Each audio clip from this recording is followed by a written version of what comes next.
አንድ ጦር ሰራዊት ምንም አይነት መሳሪያ ሳይዝ በጩኸት ብቻ ምሽግን አፈራረሰ ቢባል ማን ያምናል? የታሸገች ከተማ በሮች የተቆለፉ፣ ግንቦቿ በጣም ረዣዥም እና ወፍራም ከመሆናቸው የተነሳ ማንኛውም ኃይል ሰብሮት አያውቅም።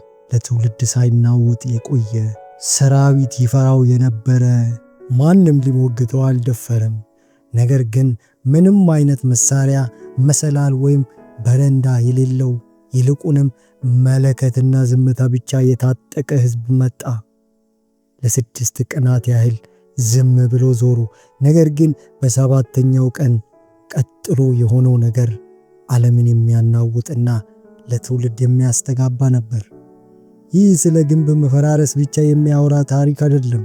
ይህ የተስፋ ቃል ስለመፈጸሙ፣ በእምነት ስለሚመራ ሕዝብ እና ሰይፍ ሳያነሳ ድል ስለሚቀዳጅ አምላክ የሚያወራ ታሪክ ነው። ይህ የኢያሪኮ መውደቅ ታሪክ ነው። በበረሃ 40 ዓመታት ካለፉ በኋላ ጉዞ ሊጠናቀቅ ተቃርቧል። እስራኤል ዮርዳኖስን በደረቅ ምድር ተሻገረች። በአንድ ወቅት በእነሱና በተስፋይቱ ምድር መካከል ቆሞ የነበረው ወንዝ በእግዚአብሔር እጅ ተከፈለ።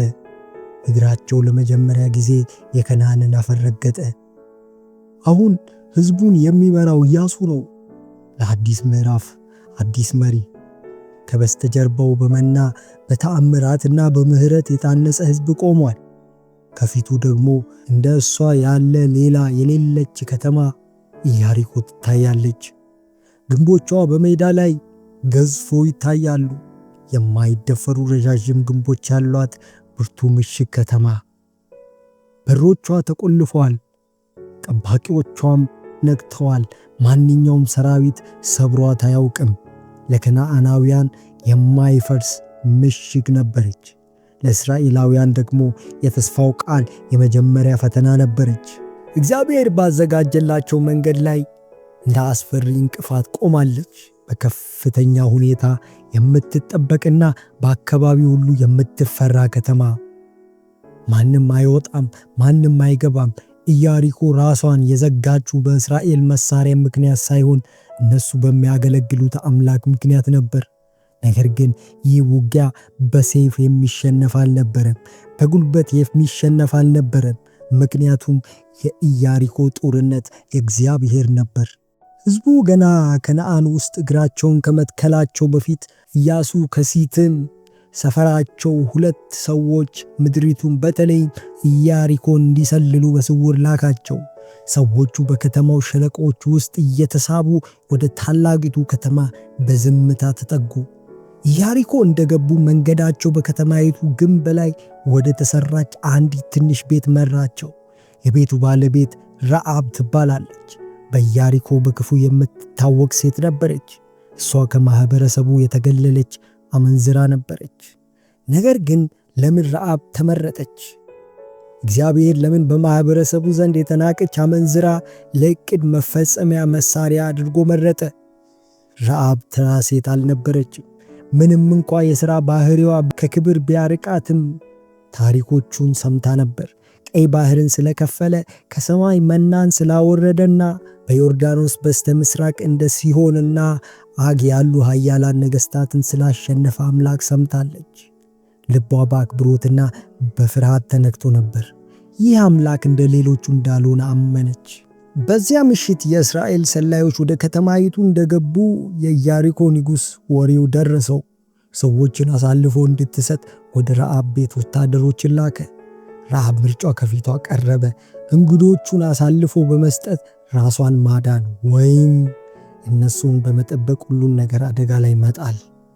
በድፍረት ሰላዮቹ በቤቷ ጣራ ላይ በተነጠፈ ተልባ ውስጥ ደበቀቻቸው። ሰዎቹ ቀድሞ እንዲሄዱ በመናገር የንጉሡን ወታደሮች ከከተማ ውጭ እንዲፈልጉ አታለለቻቸው። አደጋው ሲያልፍም ወደ ጣራው ወጥታ ሰዎቹን እንዲህ አለቻቸው፣ እግዚአብሔር ይህችን ምድር ለእናንተ እንደሰጣችሁ አውቃለሁ። ሁላችሁንም እንፈራችኋለን። በዚህ አገር የሚኖሩ ሁሉ በድንጋጤ ውስጥ ናቸው። ምክንያቱም እግዚአብሔር ቀይ ባህርን እንዴት እንዳደረቀላችሁ ሰምተናል። በሲሆንና በአግ ላይ ያደረጋችሁትን እናውቃለን። የእናንተ አምላክ እግዚአብሔር በላይ በሰማይ በታች በምድር እውነተኛ አምላክ ነው። እባካችሁ ኢያሪኮ ስትወድቅ ለእኔና ለቤተሰቦቼ ቸርነቱን አድርጉልኝ፣ በእግዚአብሔርም ስም ማሉልኝ አለቻቸው። ሰላዮቹም በእምነቷ ተነክተው ተስማሙ። በመስኮቷ ላይ የምታስረው ቀይ ገመድ ምልክት እንዲሆናት ሰጧት። ከሰላዮቹ መካከል ከተማውን ስንወር ይህንን ቀይ ገመድ በግንቡ በኩል ባለው መስኮትሽ ላይ እሰሪው፣ ቤተሰቦችሽንም ሁሉ በቤትሽ ውስጥ ሰብስቢ፣ እግዚአብሔር ኢያሪኮን አሳልፎ ሲሰጠን በቤትሽ ላለ ለማንም አደጋ አይደርስም አላት። ከዚያም ረዓብ በመስኮቷ በኩል በገመድ አውርዳ እንዲያመልጡ ረዳቻቸው። ሰዎቹ ወደ ተራራዎቹ ሸሽተው ለ3 ቀናት ተደበቁ። ከዚያም ወደ ኢያሱ ተመልሰው አንድ መልእክት ነገሩት። እግዚአብሔር በእውነት ምድሪቱን ሁሉ በእጃችን አሳልፎ ሰጥቶናል አሉ። አሁን እስራኤላውያንን በዮርዳኖስ ማዶ ሲቆሙ ያ የሰላዮቹ መልእክት በኢያሱ አእምሮ ውስጥ ያስተጋባ ነበር። በቃላቸው ተበረታቶ ሕዝቡን ለጦርነት ማዘጋጀት ጀመረ። ነገር ግን ቀጥሎ የመጣው ትእዛዝ የተለመደ ወታደራዊ ስልት አልነበረም። ምንም መሰላል፣ ግንብ መምቻ ወይም የጦር ማማ አይኖርም። ይልቁንም እግዚአብሔር ለኢያሱ በጣም እንግዳ የሆነ ትእዛዝ ሰጠው። የእግዚአብሔርም ድምፅ ለ6 ቀናት በአንድ ጊዜ በከተማይቱ ዙሩ። 7 ካህናት የአውራ በግ ቀንድ መለከቶች ይዘው ከታቦቱ ፊት ይቅደሙ። በሰባተኛው ቀን በከተማይቱ ዙሪያ 7 ጊዜ ዙሩ።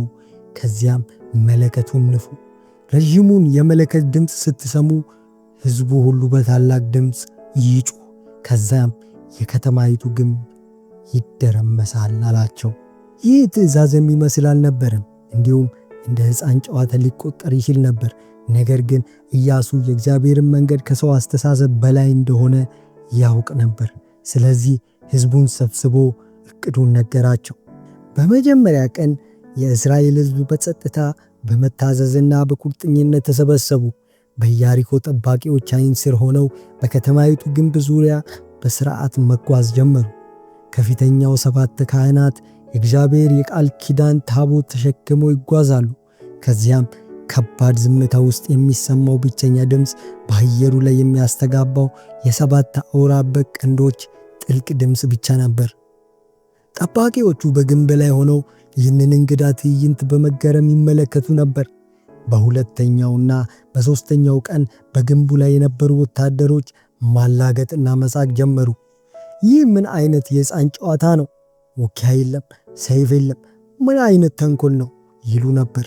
ነገር ግን በ5ኛውና በ6ኛው ቀን ሳቁ ወደ ፍርሃት ተቀየረ። ማለቂያ የሌለው ዙረትና ከመለከቱ ድምፅ በስተቀር ያለው ዝምታ ተራ ውጊያ እንዳልሆነ ገባቸው። በኢያሪኮ ያለው መንፈስ ተለወጠ። ገበያዎች ተዘጉ፣ መስኮቶች ተቆለፉ። ወታደሮች በግንቡ ላይ ሆነው የእስራኤልን ሰፈር ሲመለከቱ ፍርሃት ይወርሳቸው ጀመር። እስራኤላውያን ይጓዛሉ፣ አሁንም ግን አንዲት ቃል አይናገሩም። እነሱ ይዞራሉ፣ ኢያሪኮ ደግሞ ትጠብቃለች። ሁሉም ነገር ተዘጋጅቷል። የእስራኤል ሕዝብ ታዘዋል፣ ታቦቱን ተሸክመዋል። ካህናቱ መለከታቸውን ነፍተዋል፣ ግንቦቹም መውደቂያቸውን ይጠባበቃሉ። በ7ኛውም ቀን የማለዳው ብርሃን ሲፈነጥቅ የእስራኤል ሰፈር በዝግጅት ተነቃቃ። ይህ ተራ ማለዳ አልነበረም። ዛሬ 7ኛ ቀን ነው፣ ሁሉም ነገር የሚለዋወጥበት ቀን። በኢያሪኮ ግንብ አናት ላይ ያሉ ጠባቂዎች በስጋት ይመለከታሉ። ኢያሱ በሕዝቡ መካከል ይራመዳል። ፊቱ ላይ ሰላምና ብርቱ ትኩረት ይታያል። ካህናቱ የቃል ኪዳኑን ታቦት በአክብሮት ተሸክመው ቦታቸውን ያዙ። 7ቱ ካህናት መለከታቸውን ወደ ከንፈራቸው አስጠግተው ትክክለኛውን ቅጽበት ይጠብቃሉ። ሕዝቡም ከበስተጀርባቸው በሥርዓት ቆመዋል።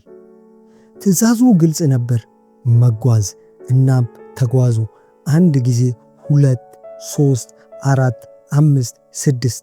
በግንቡ ላይ ያሉ የኢያሪኮ ጠባቂዎች ከእንግዲህ አያፌዙም። በፍርሃት ደርቀው ቆመዋል። ከዛም 7ኛው ዙር መጣ። ካህናቱ መለከታቸውን አንስተው ብርቱ ድምፅ አሰሙ። ምልክቱ ተሰጠ። ኢያሱ ወደ ሕዝቡ ዞሮ ከመለከቱ ድምፅ በላይ በሚያስተጋባ ቃል እንዲህ አለ፣ ጩኹ! እግዚአብሔር ከተማይቱን ሰጥቷቸዋልና አላቸው። በዚያም ቅጽበት ሁሉ ጮኹ። በሺዎች የሚቆጠሩ የእስራኤል ድምፆች ከተማይቱ ሰምታው የማታውቀውን ታላቅ ጩኸት ወጣ። በእምነትና በኃይል የተሞላ የተቀደሰ የውጊያ ድምፅ። ምድሪቱ ከእግራቸው በታች ተናወጠች። ድምፁ እንደ ተራራ ማዕበል አየሩን ሰነጠቀው። ከዚያም ሆነ ድምፅ፣ መናወጥ፣ ስንጥቅ። ከኢያሪኮ በታች ያለው ምድር ተንቀጠቀጠ። እዚያም ኃያላን ግንቦች፣ ጠላትን ለመከላከል የታነጹ ወፍራም ግንቦች ከሰማይ በመጣ ከባድ ኃይል የተጫኑ ይመስል ወደ ውስጥ ተደረመሱ። ድንጋዮች እንደ እንጨት ስብርባሪ ተበታተኑ። ሠራተኞቹ ተናወጡ። የጥበቃ ማማዎቹ ወደ አፈር ክምርነት ተቀየሩ። በከተማይቱ ውስጥ የጩኸት ድምፅ አስተጋባ። በሰከንዶች ውስጥ የኢያሪኮ የማይደፈር ምሽግ ወደ ፍርስራሽነት ተለወጠ። የእስራኤል ተዋጊዎች ወደ ውስጥ ገቡ። የተጋለጠችው ከተማ በፍጥነት ወደቀች። ነገር ግን አንድ ቤት፣ አንዲት የግንብ ክፍል ብቻ ሳይፈርስ ቆሟል። የረዓብ ቤት። ቤተሰቦቿ በወላጆቿ በወንድሞቿና በእህቶቿ አልፎ ተርፎም በሩቅ ዘመዶቿ ተከባ ትንፋሿን ይዛ ትጠብቃለች። ታዘለች፣ አምናለች። አሁን ደግሞ በእግዚአብሔር ተማምናለች። ከዚያም 2 ሰዎች ወደ ውስጥ ዘለሉ።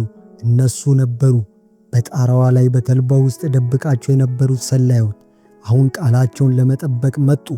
ረዓብ ብለው ጠሯት። ቶሎ ውጪ ነይ። ቃል በገቡ መሠረት ከተማይቱ ሙሉ በሙሉ ከመጥፋቷ በፊት ረዓብንና ቤተሰቧን ይዘው ወጡ። ረዓብና ቤተሰቧ ለንጽሕና ሥርዓት ከእስራኤል ሰፈር ውጪ እንዲቆዩ ተደረገ። ነገር ግን ታሪኳ በዚህ አላበቃም። ዝም ብላ አልተረፈችም። ይልቁንም ተቀባይነትን አገኘች። የሕዝቡ አካል ሆነች። ወደ እግዚአብሔር ሕዝብ ተቀላቀለች። ያለፈ ታሪኳ ከእንግዲህ አይገልጻትም። እምነቷ ግን ለወጣት። ቀሪዋ ከተማና በውስጧ ያሉ ሁሉ ተቃጠሉ። ነገር ግን ብር፣ ወርቅ፣ ናስ፣ ብረት ለእግዚአብሔር ግምጃ ቤት እንዲሆኑ ተለዩ። ምክንያቱም ይህ ድል የእግዚአብሔር ብቻ ነበር። ጭሱ ከፍርስራሹ በላይ ሲወጣ ኢያሱ ወደ ሕዝቡ ዞሮ በፍርስራሹ ላይ እንዲህ ብሎ ረገመ። ይህች ከተማ ለመስራት የሚነሳ ሰው በእግዚአብሔር ፊት የተረገመ ይሁን።